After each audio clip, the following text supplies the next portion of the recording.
Komunizmus nabízí systém nauk a ich schválených výkladov. Má svoje vlastní obřady, posvátna místa i svietce. Má misionáře, kteří během jediného století získali a pak opět stratili milióny konvertitů a má na sviedomí persekuce, ktoré naháňali väčší hrúzu než pronásledování v středovieku a za náboženských válek.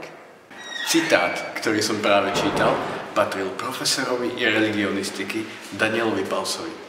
Išlo o reakciu na marxistický výklad náboženstva. Určite ste sa niekedy už stretli s nejakým tvrdením, že toto je náboženstvo, je také a také, či už v pozitívnom alebo negatívnom zmysle. Tým ostatným, pre ktorých sú takéto zjednodušené tvrdenia nejakou vzdialenou krajinou, odporúčam knihu 8 teórií náboženství. V tejto knihe predstavuje základné pohľady na náboženstvo, ktoré do značnej miery zmenili európske myslenie, ale aj samotný pohľad na náboženstvo.